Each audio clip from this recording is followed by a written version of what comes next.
So I would like to dedicate my talk today to Steve Armstrong and Kamala Masters. And at the end of my talk, I'd like to play a brief reflection that Steve gave last July at the Insight Meditation Society. So, as I said, being our own gatekeeper, mindfulness of skillful understanding and right view. In the Buddha's first discourse to the monks that he was first on the path with, he brought up the understanding of the Four Noble Truths. Understanding that there is suffering, understanding that suffering is caused by clinging and craving, understanding that cessation is possible, and laying out a path for freedom. How do we keep these alive in our daily lives? This is how it goes for me around craving on a regular basis. I was having a conversation with myself sitting at the table, satisfied from having had a bowl of wonton soup and immediately imagining what I wanted next. Some crackers with peanut butter or cheese, the ripe avocado I had sitting in the fruit bowl, or perhaps a cup of tea. I was noticing craving, noticing desire, and then stopping a moment to look at the root of that craving. Then I looked over at my dog, Raja, and I thought, what does he get to eat? Dog food in a play toy, dog food in a buoy that bobbles around, so he has to hit it to get his dog food. Dog food softened and put in a Kong or a bone with peanut butter on the end. He gets no variety whatsoever. And then, of course, he has craving to have more, or have me play with him, or go for a walk. This is the beginning of looking at right view, or understanding in the first truth of the Eightfold Path.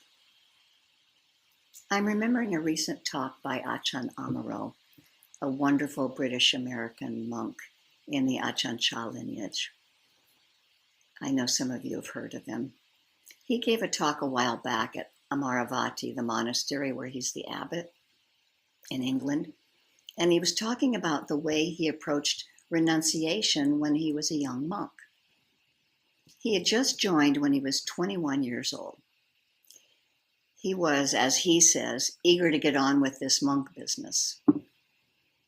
He shared that there's a certain word that's used in Pali, the language that was spoken at the time of the Buddha, around how a monk can approach their alms rounds and food intake. They can train themselves deeper by making various choices.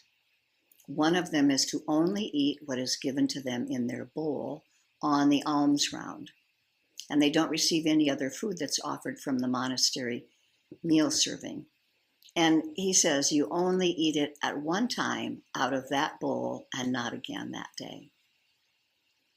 The fact that he was 21 was rather telling because they line up in order of seniority.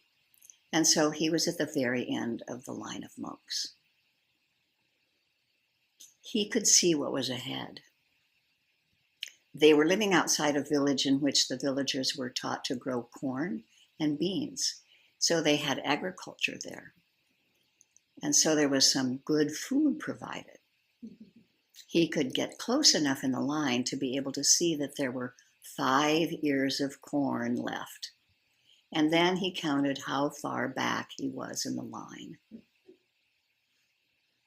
Well, he was not going to get any corn. The whole scenario of craving and clinging and disappointment was brought directly into view. It's pretty humorous to imagine. And he was actually chuckling when he was telling the story. This constant craving that occurs in the mind is really worth looking at.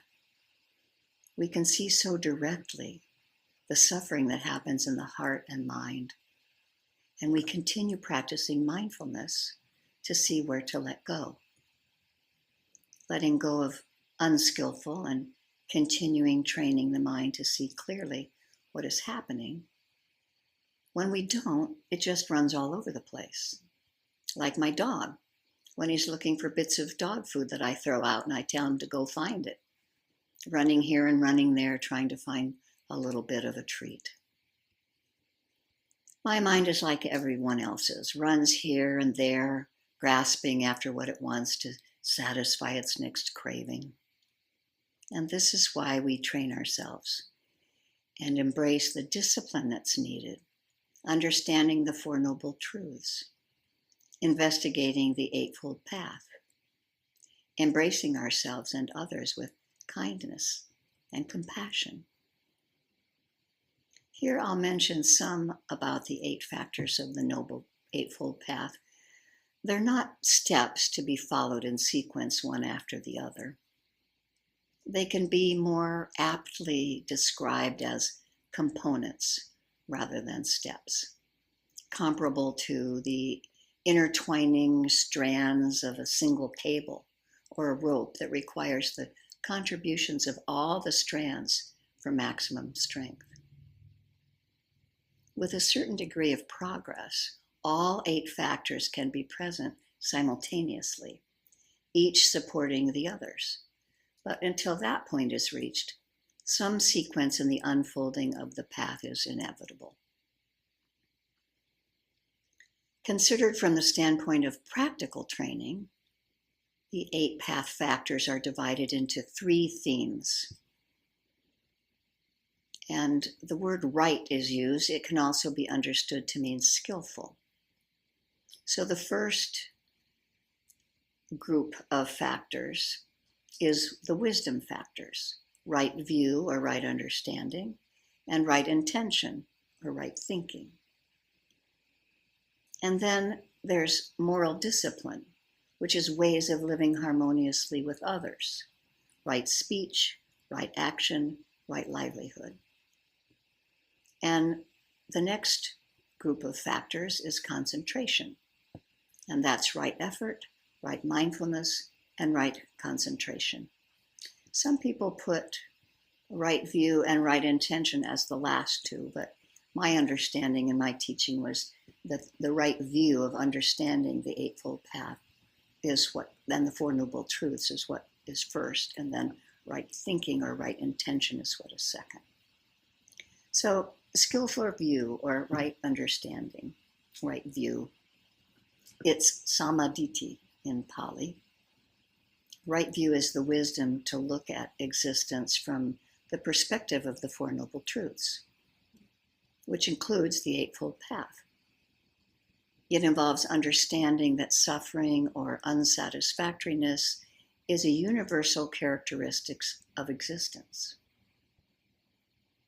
If we live, we suffer. We can be dissatisfied and have stress. Right view involves seeing that there are causes to suffering. Let's consider the first discourse by the Buddha after his awakening. He was giving this talk to 5 of his previous monk friends who had abandoned him because he no longer took the same path that they did.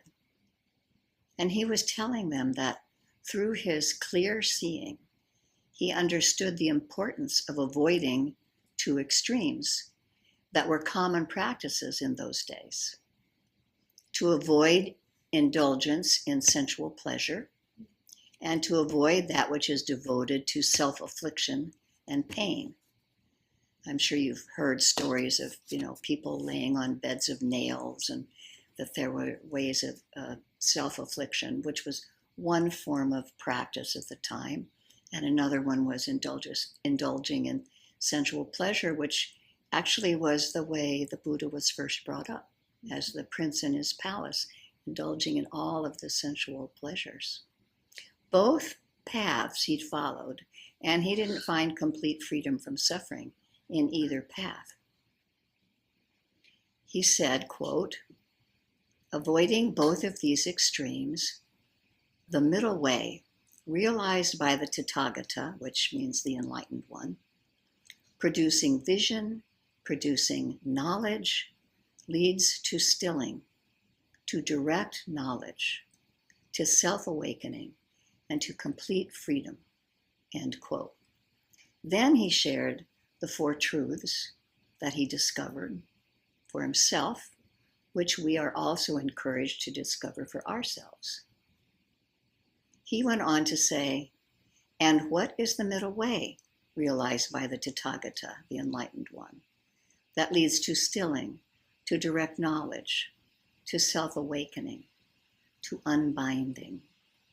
Precisely this noble Eightfold Path: right view, right resolve or thought, right speech, right action, right livelihood, right effort, right mindfulness, and right concentration.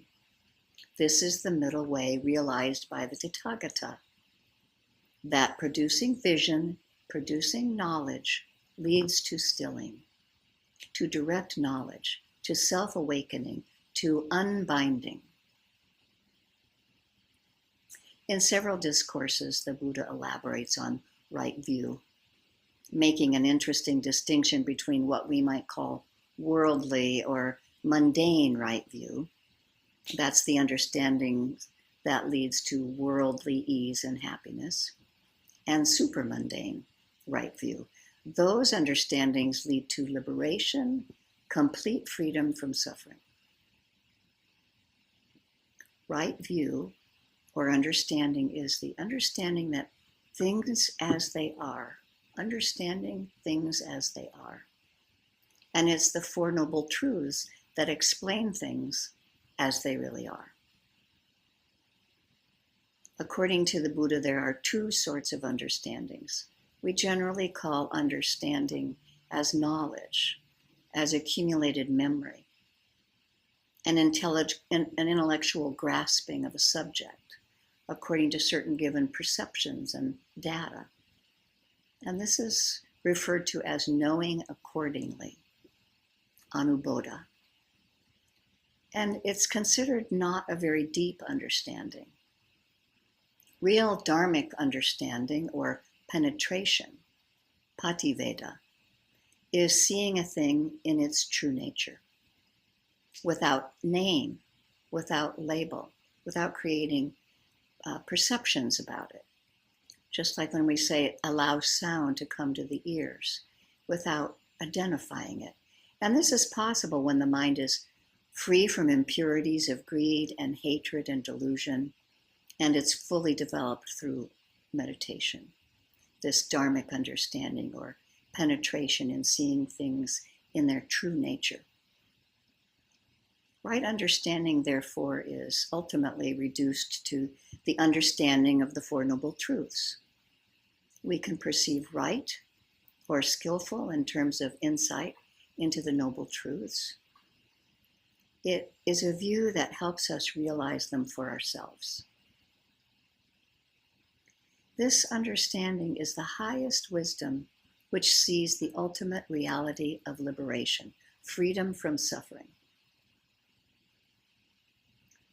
Gil Fronsdale, whom you may have heard me refer to, one of my favorite teachers at Insight Meditation Center in Redwood City, California, says, for the Buddha's path, this orienting perspective called right view is the practice of keeping an eye on our relationship to whatever we're experiencing.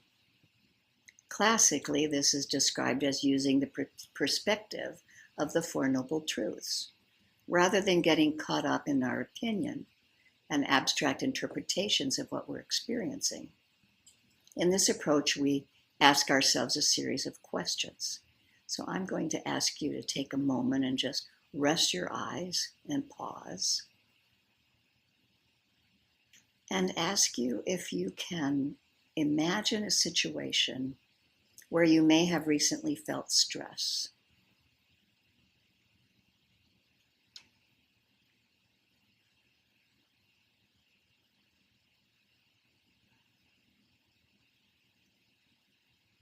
And ask yourself, do I feel any stress, discomfort, or suffering in how I'm relating to what's happening or not happening?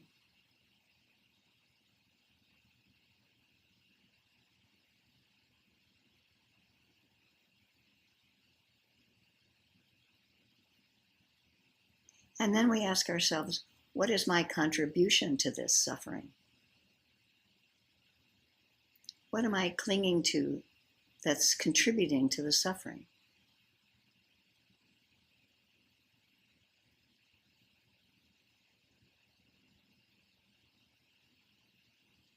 Take a few moments to contemplate that, and then when you want to open your eyes, I'm going to ask if anyone wants to share something that they noticed. I can come up with something, but I want somebody else to go first if you'd like to. I came home from a recent trip to find that my house was in a big mess.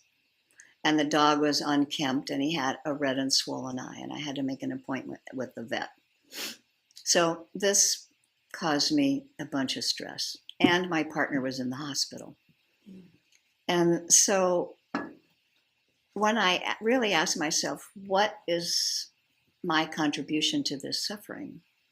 What am I clinging to, or what isn't happening? Well, what wasn't happening was the house wasn't neat, the dog wasn't quite as healthy as he could have been, and but once I realized that I wanted it to be a different way than it was, and that it caused constriction in my mind, and that was contributing to my suffering.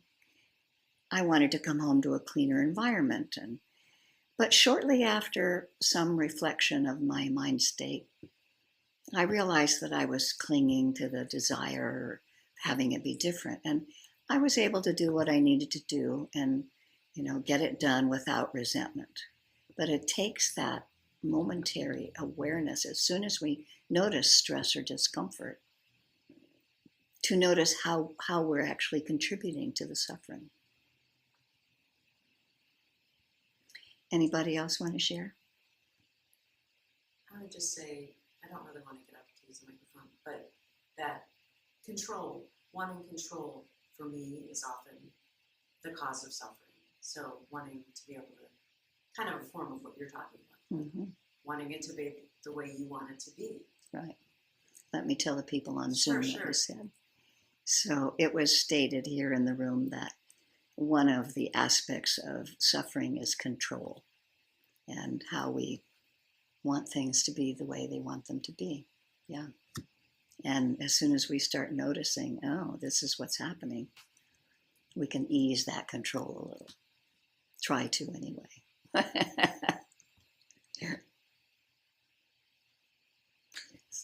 So right view includes the encouraging perspective that clinging and its resulting suffering can be brought to an end.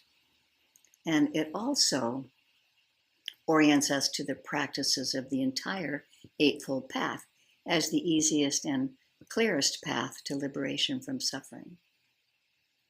Right view isn't meant to be the only perspective from which to view our life. Other perspectives can be necessary for other purposes. However, in order to walk the Buddha's path to freedom, skillful view is essential. It's the perspective needed to find the path and to stay on the path. Practicing right view does not require believing something that we can't know for ourselves. It doesn't rely on any supernatural or mystical beliefs, nor does it require to be ahead of where we are. Pursuing a path involves walking where we are on the path. We can't walk on what lies ahead until we reach it. Sayadaw U Tejaniya, a living Burmese monk in Myanmar, says, when the mind judges or has a preference for an experience to be better, then it will automatically develop a reaction of the opposite if the opposite happens. So right view is to have no preferences. For example, sound is just sound. It's nature. So let's remember that these wisdom factors of the Eightfold Path are right view, right intention, or right thought.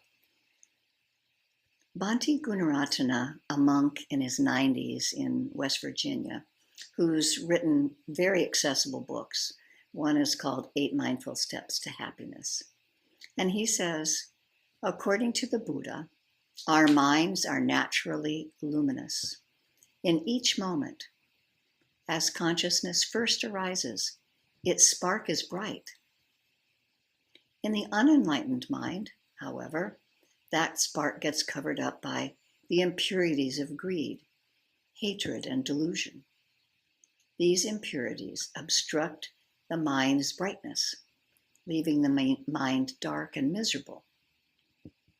We cannot say that the mind is already pure. We must do the work to make it that way. We have to cleanse this luminous mind to let it shine without any impurities blocking its brightness. He goes on to say, wisdom, cultivated through mindfulness, burns away the obstruction of greed, hatred, and delusion. The more we remove them, the more the mind becomes comfortable and happy and radiant. Mindfulness also keeps impurities from arising. Therefore, the deeply hidden secret of happiness is this truth. He says happiness comes from within our own minds. Through the use of mindfulness to clear away grasping, ill will, and confusion, this secret of happiness is revealed as the layers of impurities are peeled off through wisdom. Bhante also says practicing mindfulness makes quarreling with the world seem ridiculous. We don't cut off our hand when it does something wrong. Similarly, it's silly to cut ourselves off from people who do things differently from us. All of us partake of the same ever-changing, ever-suffering nature. Quarreling with the world is like one arm fighting with the other, or the right eye battling the left. What does all this mean? All of these specific declarations rest on the framework of understanding the law of karma, the understanding that the only things that truly belong to us are our actions and their results. Jack Kornfield mentions that according to the law of karma, the results of our actions follow us like a shadow. When we integrate this realization into our lives, we pay more attention to our choices and actions and to where they're leading. In the Buddha's description of mundane right view, held in the context of the law of karma, he elaborated a few particular areas of investigation and practice. The first statement, there is what is given, what is offered, and what is sacrificed, refers to the moral and the karmic significance of generosity. Acts of giving have power. The Buddha emphasized this in his well-known teaching that said, if we knew as he did about the fruits of giving, we wouldn't let a single meal pass without sharing it.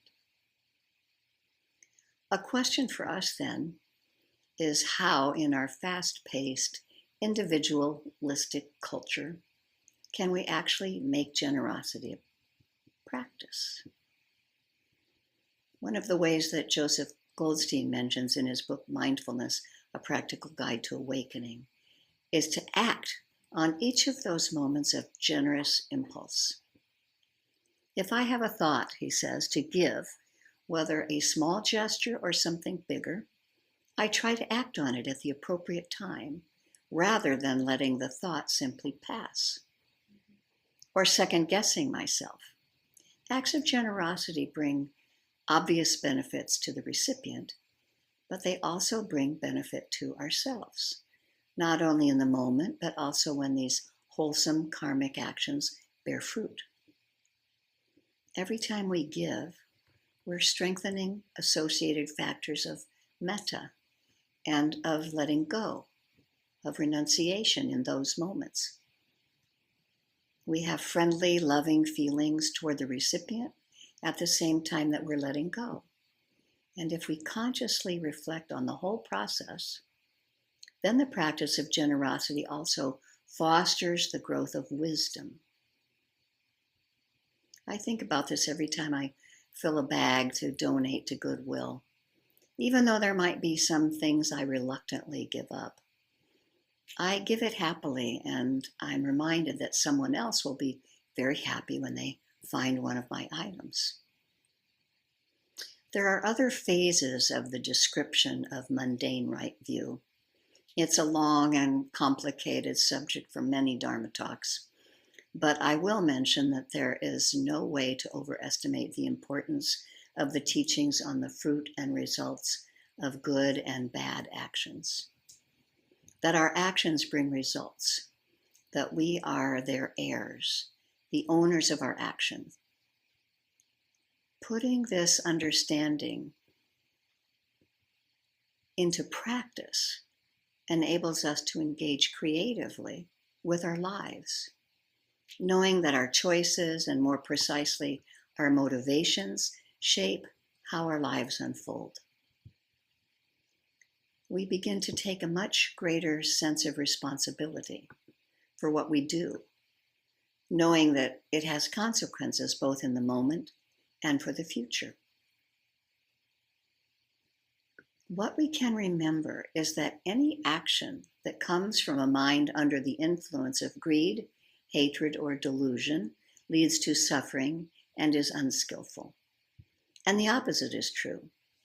Any action that comes from a mind not under the influences of grasping, ill will, or confusion brings happiness and is skillful.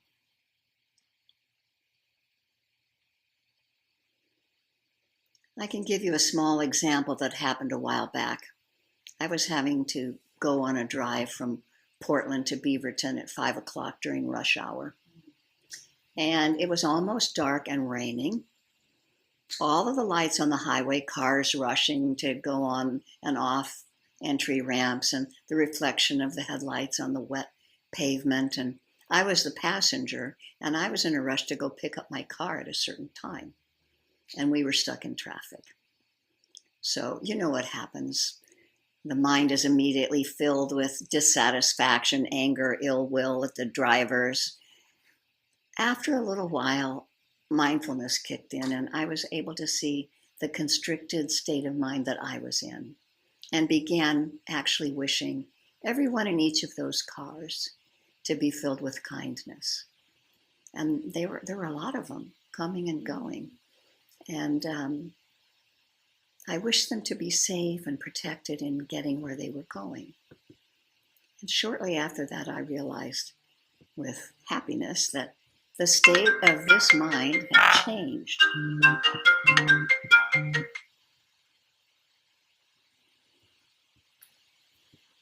And I was no longer producing these unskillful thoughts. I had begun to access skillful thoughts. The proclamation of the Four Noble Truths, knowing there is suffering or dukkha, understanding dukkha as clinging and craving, understanding the path as a way out, and having the ability to access it through renunciation and letting go of the unskillful thoughts, and substituting those thoughts with kind and skillful ones, will have an effect on our present and future way of being. It leads to a momentary cessation of dissatisfaction. When we take responsibility for our intentional actions, we change our behavior. The Buddha's teachings describe an accessible path to liberation. The ancient Buddhist metaphor of a path draws on the idea of a cleared passageway that allows one to move through an otherwise impassable forest. Just as a person brings their entire body along when we're walking on a path in the forest, so a spiritual practitioner enters the Buddhist path by engaging all the aspects of who they are. Yet while a physical path exists, whether we walk it or not, the Buddhist path exists only in our engagement with it. We create the path with the activities of our minds, of our hearts and bodies. The teachings about the Buddhist path are simply maps, indicating how we create the path as we go. In one version of this path metaphor, the Buddha likens spiritual liberation to a long forgotten, overgrown city deep in the forest. Just as it's possible to reclaim and then inhabit this city, once the path is found, it's possible to live a liberated life when we discover and follow a path that will take us there.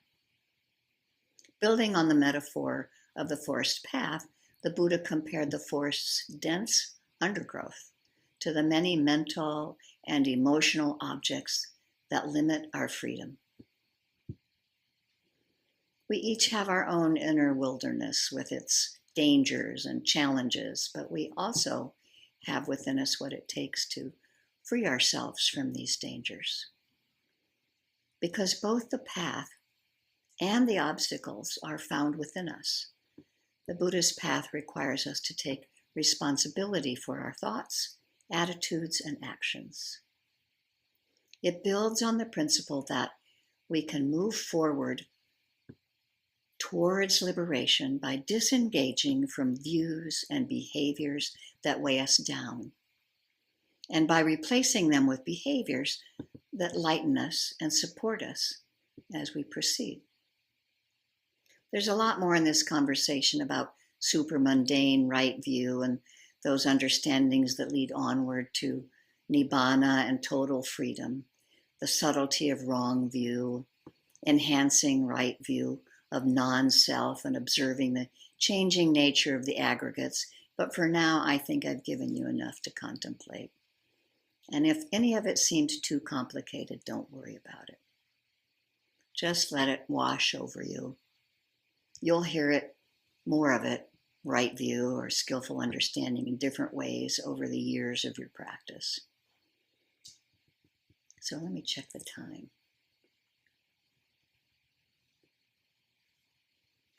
I think I'll skip this other story, although it was an interesting one. So what we want to kind of ask ourselves is, can we be with the complexities of life, open to them, surround them with compassion, and let the wisdom of investigation hold us in its fullness? Can we be with them with bare attention, seeing, being with, knowing and noting the transient nature of the experience? We can look to nature, even just looking out the window, walking down the street, or going into the forest. This goes along with the path metaphor as we take up this inner journey, making our way through our tangled emotions. So let's just sit for a while and let the words settle down for a few minutes.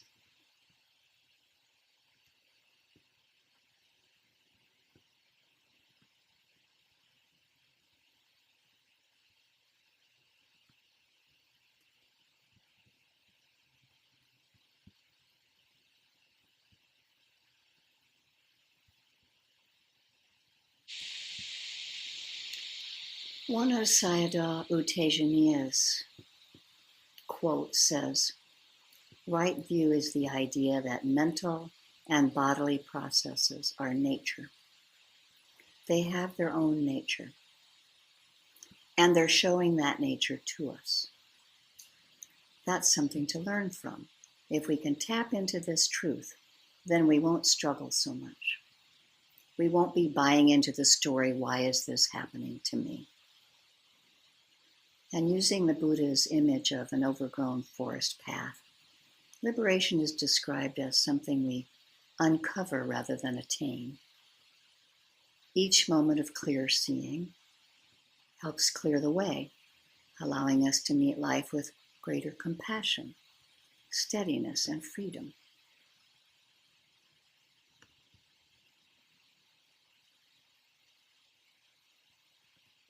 So thank you so much for listening to the Dharma. I appreciate being able to share it with you. I hope that you've you're able to keep some of it that works and let the rest go. And some of it will seep into you and come out in skillful thoughts and actions another time.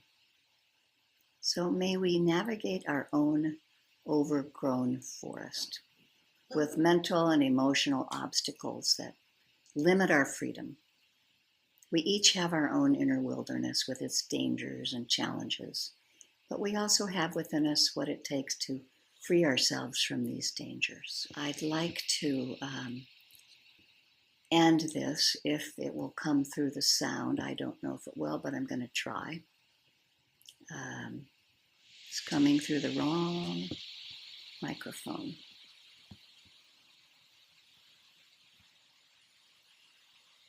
Well, I think I'm going to let it go because I would rather have feedback from people online and people in person, some of the reflections that you have from the talk. So I'm going to take a moment here to pause the recording.